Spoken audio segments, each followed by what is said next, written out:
Oromoon akkas ta'uu qaba. Nuti Oromoo akka qurupheen miila lamaan dhaabbachuun kokkaatti dhaabbattee gizee marga kutattee akka magaazii ta'uu qabna. Almataa lammii koo kan birbirsa gooroo dhugaa qaalitti ture himannaa bararoo. Akkeenye salphaatti sirraanoo biyya kootee qaalitti ture himannaa bararoo. Ejjannoon kee sirrii murannoon kee haqaa Oromoo boonsitee nutti goote maqaa. Hin dandeenye diinaa sobaa wajjin buluu du'aa ceekoo himtee addunyaan habaru. Obboleewwan kiyyaa har'a ijoo dubbii qofa osoo hin taane agartuu dubbiitii walitti deebinee jirra. Obboleewwan kiyyaa yeroo hedduu Jawaar akka mana hidhaatii bahuuf boohaa iyyaa turre. Hayyee bahe. Achitti du'a yoo achitti ajjeefame karaa tokko yoo achitti miidhame yoo achitti dhukkubaanis ta'u wanna takka achitti du'e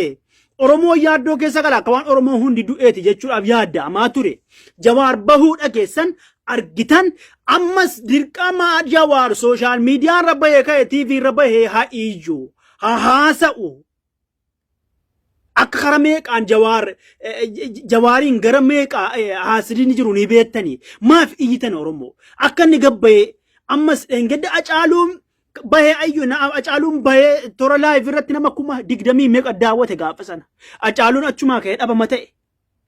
Jawaar bahuu arga dhageenya hin sabarruu maal yeroo fedhetta bahu baga lubbuun jiraate mana hidhaatii bahee kana dhaamsi kiyya Oromoo wala dhageenyu inni ittaanummoo bahiinsa Jawaar dhengeddaa hidhamtoonni siyaasaa bahan irratti gaagee hammi hafan hafanii hammi bahan keessatti nafxinyaan warri harkaa fi miila muranii harma muranii beekan ammas harma sana mi'eeffatanii harka sana mi'eeffatanii muruudhaaf jecha muumichuma ministeera Dr. Abiyyi Ahmad isa inni baase nafxinyoonni waywaataa turte haga uwwanaatti hin dhaamne argaa jirtanii iyyaa turte. Abiyyi kun Oromoodha beektu Abiyyi kana amananu. Nafxinyoonni kun Abiyyi kan amanu nu beektanii osoo jira danda'ame Abiyyi kun diqqa nu gana jechuu shakkii qaban inni shakkani Abiyyi macheem yoo har'aa miti Boris Abiyyi ni amananu maaliif Oromoo miti inni hin amananu Abiyyi abadan hin amananu. Kanaafuu dhaamsi kiyya inni tokkoffaan isa kana Abiyyi maaliif baase jechuudha TV irratti bahanii haasa'an argattanii maalumaaf baase warra mana murtiitti dhiyaate yaani jara alaalmaaru jechuu fi komii kaasanii turani. Jennaani Abiyyi immoo bahuu qaban yaani agartan cufaa isinitti himu. Abiyyi kan amananu kanaafuu suura nuti Abiyyi jaalladhu Jawaarin jaalladhu suuraa namaa hin balleessina suuraa abbaa fedhe kanuma Abiyyi hin balleessina si suuraa maaliif hin arrabsina nama waan feetan jaallachuu mirga qabna ana amma nan jaalladha shisma Abiyyi Jawaarin nan jaalladha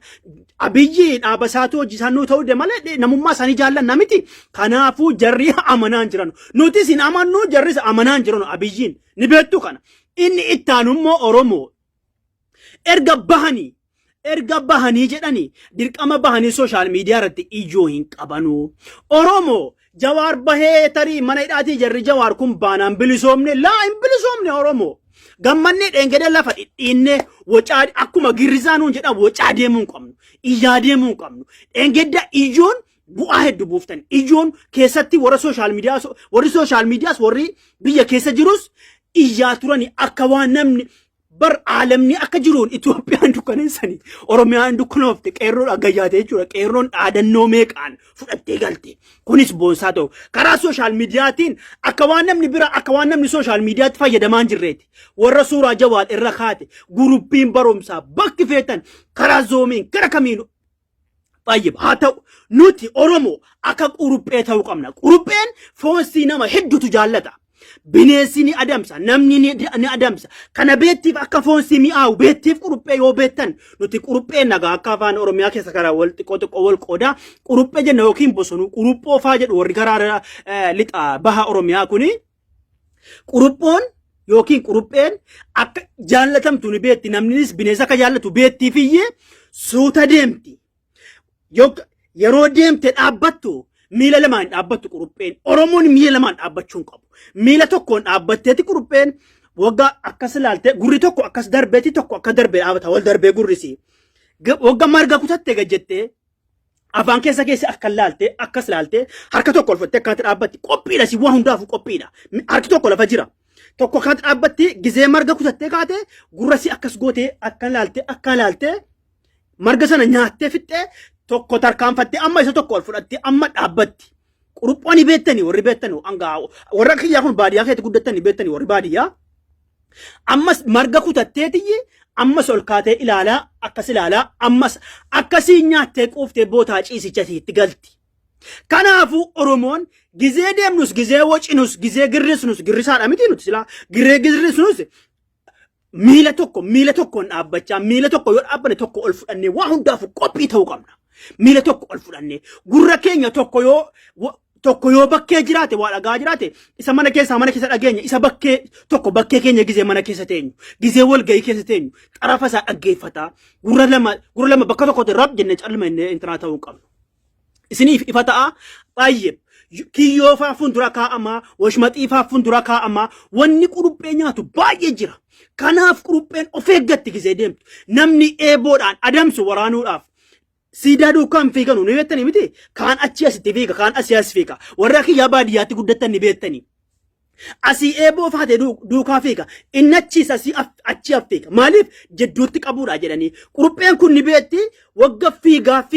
dhatte yogga inni asii waraanatti darbachuu jedhe hin beetti beetta shuu jettee akkas miliqxee waraana fuudhee gooddinyu masaatti kakargoodha waluma dhabamsiisani achi wal fuudhanii haakimii geessan qurupheen nagaadhaan baate Oromoon akkas ta'uu qaba. Qeerensi yookiin bineensi gizee ari'u immoo bineensi gizee ari'u asii isiin itti kutti fiigicha kana itti kutti duukaa ciha isiin akkasiin milixxu hin beeku wagga dhattee bakka wayii geesse fiigaa itti jabaate qurupheen kun shul gida jette of duube deebiti isiin akka deebite bineensi duukaa fiigaaru sun akkuma dhaqee wal irratti jijjigee biyyee ofirra garagalche gizeen achi ka'ee biyyee urgufatee qabu hin jirtu akkasiin obbaraatti sammuu qabdi Oromoon akkas ta'uu qaba wanna tokko yoo agara duukaa harra jechuun qabnu of eeggachuu qabna gizee hiriira waa irratti gurra tokko dubbee kaa tokko isa fuulduraa hiriira waan hojjennu hojjechuu qabna mana keessa gizee teenyu akka of eeggachuu qabna akka qurupheetti eeka foon keenya nama hunda jaallata ka foon Oromiyaa nama hunda jaallata nyaachuu dachee Oromiyaa nyaata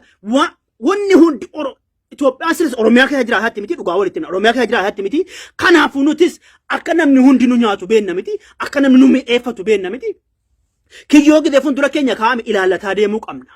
Eeboon gizee nuti darbatame fiiginannaan eeboon nuti darbate duraa damnaa walumatti dirgim godhani warri nu duukaa fiigan walumatti biyyee walirra gargalchanii hogga jedhe kan Oromoon natsaa bahuu qaba. Kanaafuu of eeggachuu qabna malee Jawaar bahuu qaba Jawaar bahee iyyuu qaba maali isin Jawaar bahuu agartanoo maal Jawaar bahuu agartanii maaltu isin ijisiisa bahee hataa'u hin bahini hataa'u nagaan hataa'u isumaayyuu engeddaa yeroo otoo Jawaar hin bahiniin dura waan Jawaar mana keessaa qabu sarraati nyaawaan wanna jiru walitti guuranii mana hidhaa geessani manicha sana keessa tarii maaltu jira maal qabbaran tarii jarri kun hin beekamu osoo akka yaada kiyyaatii Jawaar mana sana bakka sana jijjiiruudhaayyuu osoo akka yaada kiyyaatii mana sana jijjiiruudhaaf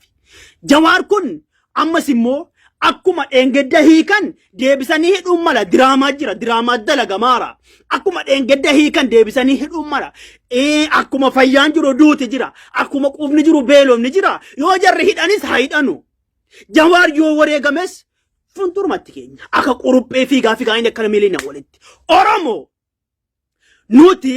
akka habilee akkas qofa muruu miti akka magaaziin dhaqas muraa galas mura ni beektanii miti magaaziin wagga achi deemu muraa deema wagga addeebi'us ni mura achi deebii qofa hin muru kanaafuu Oromoon akkas ta'uu qaba wanta ka gizee agara duukaa wacuun qabdu ajandaa diinni keenya nu baasu duukaa iyyuun qabnu tuffannee jaallaaluu qaba diina kee karaa sooshaal miidiyaatiin karaa kamiinuu gizee inni si qeequ deebii kennuufi gizee hedduu hamilee isaa caba.